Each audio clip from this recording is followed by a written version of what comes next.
Welcome back to the Radio Academy podcast. I'm your host, Georgie Jameson, and our RAMP scheme for 2026, sponsored by Broadcast Bionics and BBC Sounds, has now launched. RAMP is the Radio Academy's mentor programme for mid-career professionals. And this week on the podcast, we talk about what this mentoring scheme is and what it can do for your career. In a moment, we'll hear from some of our 2025 cohort at their graduation. But firstly, I chatted with Fran Plowright, who is the RAMP course lead, and I asked her to explain what that role entails. I guess my role, and I came in last year to take over, and it was a real privilege, and I'm really delighted to be doing it again, is really to help with the mentor-mentee pairing matching once the amazing cohort has been selected. And then once we've got the pairs, to really kind of work on the design and the running of what is a 6-month program.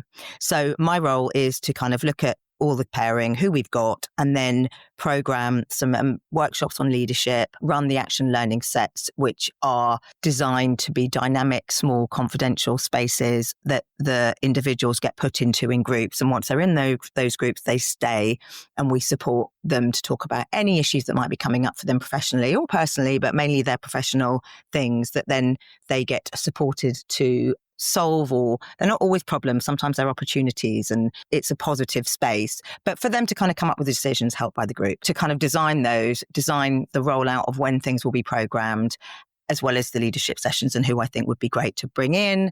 And then also to work with the group to ensure I know who they all are and I know what their needs are. So there's ad hoc stuff with me all the way through, as well as the formal sessions, which really comprise some networking at the beginning, middle and end. And we try and make as much of those as possible, as well as leadership sessions, development sessions, and action learning sets. It's quite a smorgasbord of things on offer during those 6 months. And it is additional time for the mentees, but my feeling is that the more time put in, the more that you get out of it, as always with these things. And it's really delightful watching the networks grow and also watching the pairs blossom, because though we do the pairing, obviously what happens once they go off into the ether to do their one-to-ones, which happen outside of the RAMP sessions, is beautiful things happen both ways. It's quite a reciprocal process. So I love watching the magic happen and seeing what happens.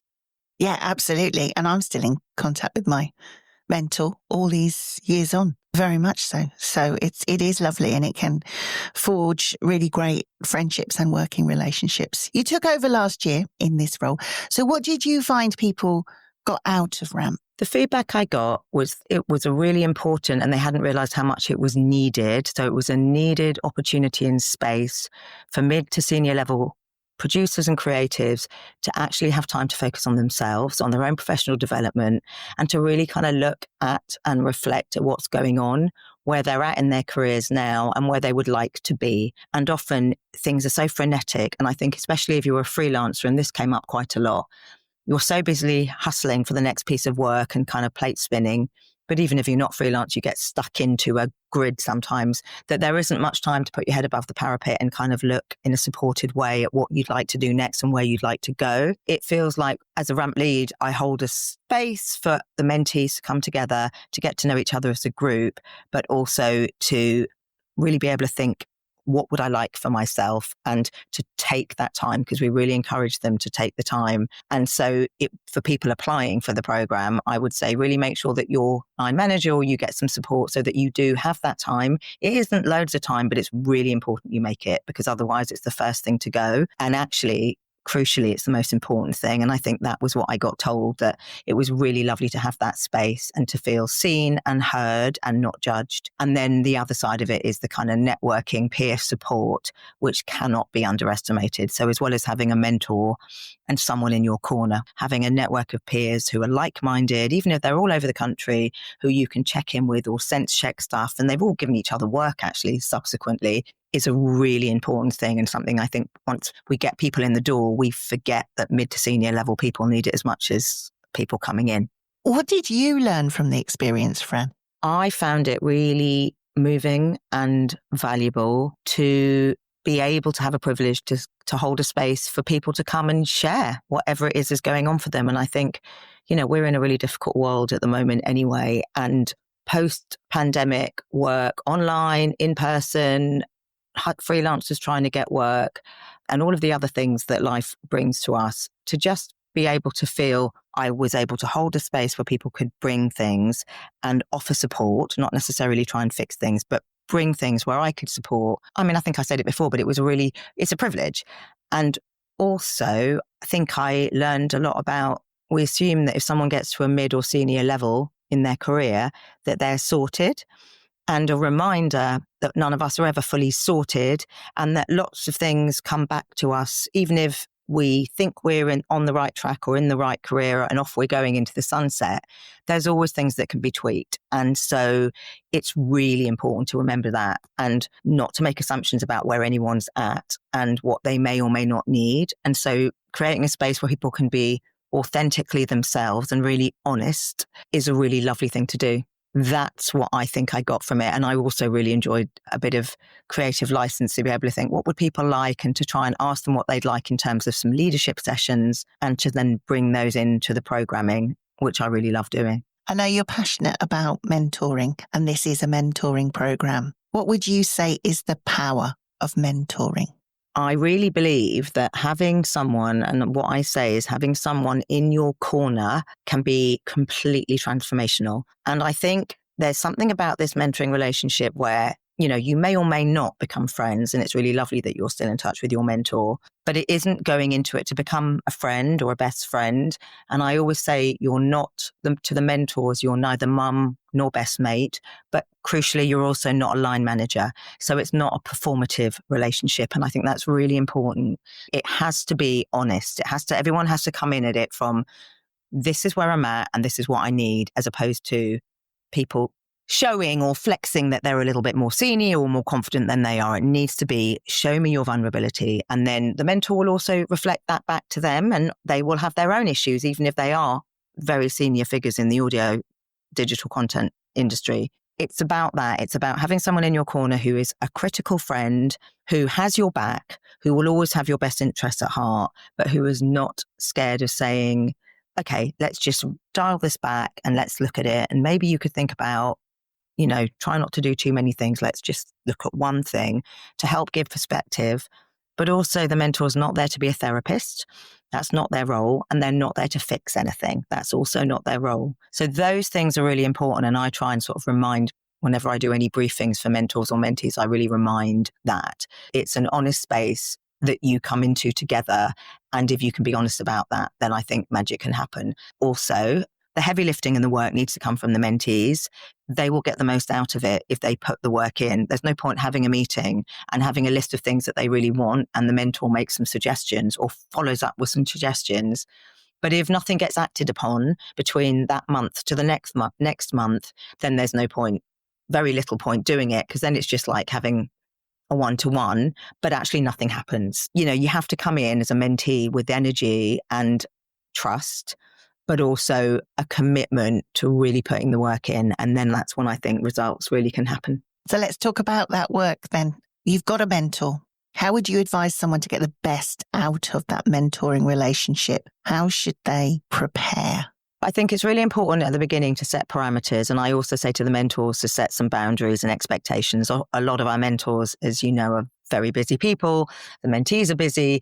Put some dates in the diary now for the next 6 sessions, because mentors and mentees commit to 6 sessions, whether they're in person or online. And I recommend a combo if possible. And then what I do with the mentees is I get them to set some goals, which are top line 3 to 6 months, to a kind of long-term aspirational goal of what they'd like to be doing in 5 years' time, and take something along to the first meeting. So again, it's a coffee with a purpose. It's a beginning first meeting with, here's some of my stuff, and ideally maybe send that in advance to your mentor. And then, although sometimes there's a bit of a reveal and I introduce them. So once they've had the first meet, then send those goals on, and they will form the basis on which the mentor and the mentee will work. But obviously those will change as soon as they meet, and that's fine, but it's good to have a framework. And then before every session, don't leave it till the last minute and the night before, but the things that you've agreed to do with your mentor, try and follow up on some of them, do your research before you turn up for that meeting. Have you actually done maybe at least 3 to 5 of those things on that list? Because otherwise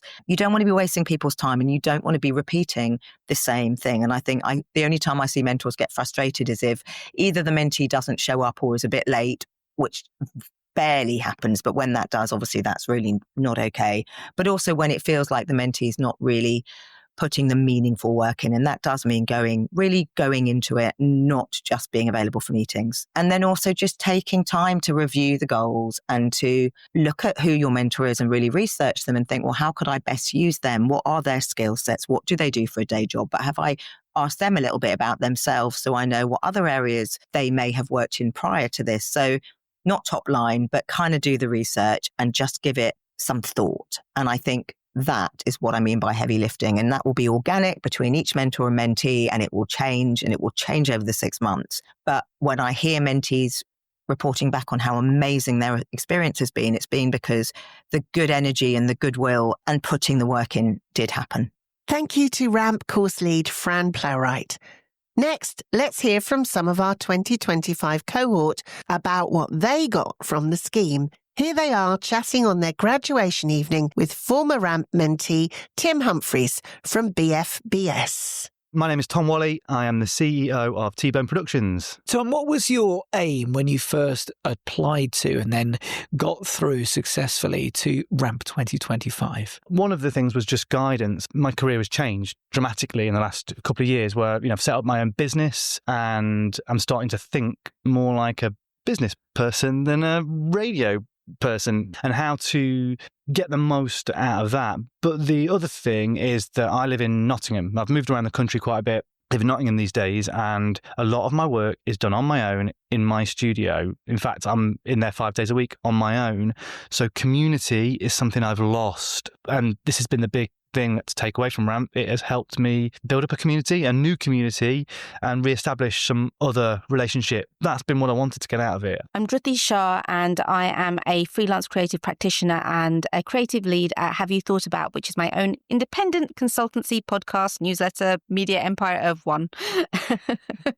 So what did having the support, the cohort, the mentors and learning support mean for you coming into this group? It can be a really lonely space when you're a media entrepreneur working by yourself. Being able to be involved with RAMP, being able to have a mentor who is absolutely brilliant. My mentor is Nicole Logan of Goalhanger. To be able to be part of a cohort who are doing lots of amazing things and having so much experience, but also still in that stage where we're in a fluctuating environment, people are doing different things, being able to bounce off each other. For me, this was a no-brainer to apply for and to be able to make use of and utilize. My name's Mike Parry, and I work as a producer and sound designer, and I'm freelance, and I've been freelance for the past 3.5 years. And before that, I worked for BBC Wales as a studio manager for most of my career since I was 21. And so what's your aim for originally coming into RAMP? RAMP came up as the perfect time for me. I just turned 40 and I felt like I was about halfway through my career. Yeah, it just felt perfect timing. And I'd also left the BBC about 2.5 years by then. It just seemed like I was doing well. I'd done a variety of things since leaving the BBC, but it was, again, finding a new territory, and it was a huge learning curve. And I thought that this scheme would offer me a network of people in possibly similar situations of similar experience, and I'd learn a lot, and also offer me a different perspective on things, because sometimes I'm just bogged down with what's in front of me and actually not exploring opportunities that sometimes are available to us. What one piece of advice, what standout would you give to someone considering applying and then getting into that scheme in 2026? These kind of schemes, particularly at people for mid-career point, I'm 41 now, they don't come along that often. When I mention it to other people or friends of mine who work in other industries, they're really surprised that, oh, that's a really good thing to have. And it will help. Give it a go. My name's Cassandra Maria. I am a program manager and presenter at Premier Gospel Radio. What word of advice or words of advice would you give to somebody considering Ramp for 2026? Go for it, because you might get picked. And if you do get picked, there's amazing people in the program who are a blessing to know, people who can help you out, people that you can help as well. Sometimes it's not always about, what you can get from someone. It's what you can give to people as well. So just having this ecosystem of people that are really passionate about their work, they really know what they're doing. They're not beginners. A lot of the schemes, you see that they're for new people, young people, 18 to 25. I started my radio career at 27, so I had already missed a lot of those things. So having something that is for people who are a little bit more ahead in their field, it's really great. So if you need that and you're at that place where you're just thinking, I want that little bit more, this is the thing for you. A big thank you to Tim Humphries and all of our 2025 Ramp cohort. The last word goes to the head of judges for Ramp 2026, BBC One extra producer and fellow of the Academy, Adele Cross. I'm here to make sure that the process is transparent and it's clear. And it's also going to be thorough. When you apply, be fully honest with yourself as with us. So if you are ambitious, if you are creative, if you have even some insecurities and some worries, be honest with yourself and kind of put it all out there, because this is where we will then find out how you work, what makes you tick, and how we can make things work for you. The nuts and bolts of the judging process is that basically we will make sure that at least 3 people, different people, will have seen your application or interviewed you at any time during the process. So there won't be any opportunity, hopefully, for any bias or any problems in that respect. We'll make sure that it's clear, make sure that it's honest, and also, I know we always say this, but make sure it's fun. So I'd suggest, if you can, come to this with creativity, come with an open mind. It might be that we'll match you with someone if you're successful that you wouldn't even have thought of, but there'll be some kind of method to our madness. And I'll say the third thing is, again, you will have such a network of people that can support you and encourage you and sort of say, oh, don't try this or try that. And we're here as judges to make sure that process works. And we're here as the Ramp Academy to make sure that you're supported in every way. My thanks again to Fran Plowright, Adele Cross, and former Ramp mentee Tim Humphries from BFBS, who was at the Ramp 2025 graduation ceremony chatting to the cohort. Ramp 2026, sponsored by Broadcast Bionics and BBC Sounds, is now open. For details and to apply, head to our website, radioacademy.org. Like Tim, I am also a former Ramp mentee, and I can thoroughly recommend the scheme. Give it a go. Foot in the Door is tonight in Sunderland. If you're listening to this first thing, then there is still time to go along. Follow on our socials all day to see what's happening. Again, all the details are on our website, radioacademy.org.